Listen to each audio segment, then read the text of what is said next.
There are moments in history that change the way a generation feels about safety, identity, and humanity. Some of us grew up hearing stories of borders that turned into battlefields, of families who were told overnight that their homes were no longer theirs, or brothers who were split because of lines drawn on the maps. We don't always talk about these things openly, but the imprint of conflict lives in our nervous system and is passed down through fear, through silence, and through immense grief. And now, in a world more connected than ever, we find ourselves in a similar emotional storm. The tension is rising. There are clashing opinions. Fear is creeping in. And then there is this helplessness of watching all of this unfold in real time. This isn't just about war in the political sense. This is about the war which is being waged at an emotional level, the way we experience the war emotionally, even from a distance.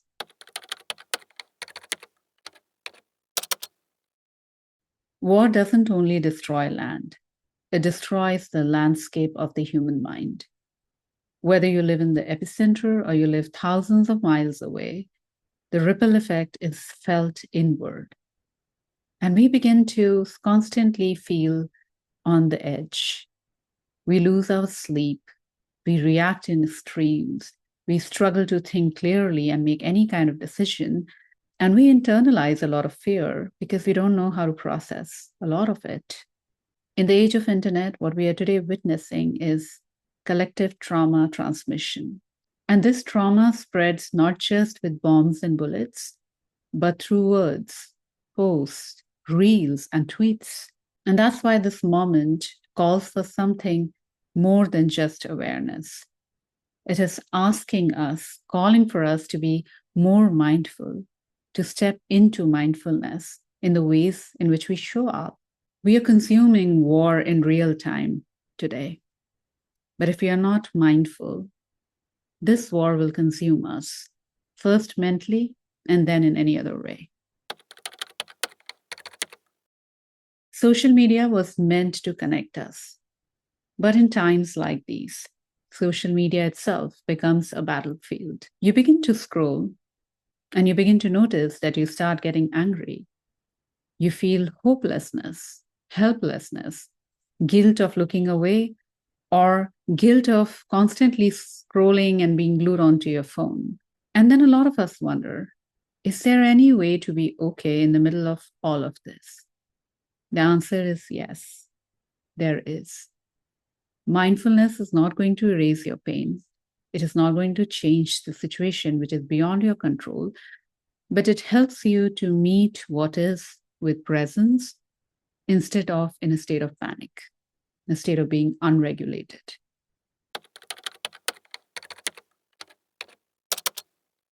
So here are a few ways in which you can choose to show up more mindfully through your social media in the world today.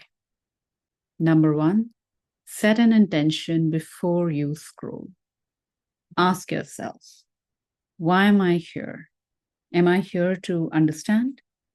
Am I here to connect? Or am I unconsciously feeding into my anxiety? Make the use of social media very intentional rather than it being an impulsive act. Number two, curate consciously.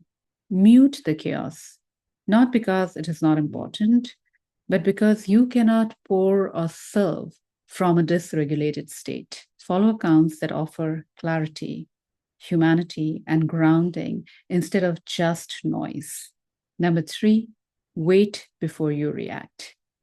When emotions run high, we ourselves become amplifiers of fear. In those moments, pause, breathe, and ask yourself, what I'm about to say or share, is it helping someone? Or am I just reacting from a place of heightened emotion?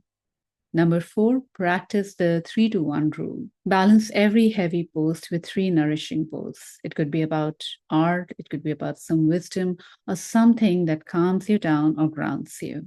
You are allowed to touch positivity, even though there is negativity all around and it's not the usual situation that you are in. But try for that so that your nervous system is regulated. Number 5, schedule digital timeouts. Pick time in the day and just go offline, away from social media. Take this time to sit down, journal, or do something that helps you ground. Give your nervous system to some time to catch up. Also, if you are checking news, pick out a source that is authentic, that gives you unbiased news without very heavy opinions, and just look at it once or twice in a day so that you're aware of what's happening, but you're still not getting overwhelmed by the barrage of things coming your way.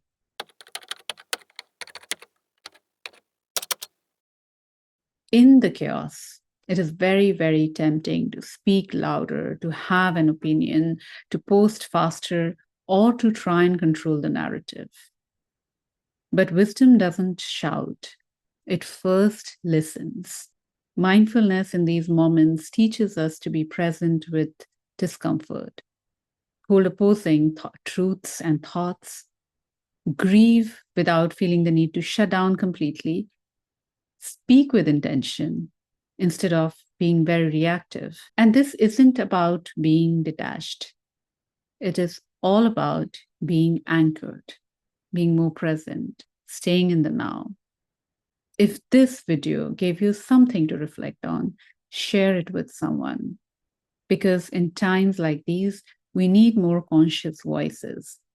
Not the louder voices, but the ones that have clarity, ones that are grounding, ones that are human. And remember this, even when the world is breaking, you can be the calm in the storm. You can be the peace in the noise. And that is how we heal forward. Let's be mindful. And I hope and wish peace for each one of us today. I'll see you in the next one. This is Shikha Pandey, your Mindfulness Mindset Coach. Take care of yourselves.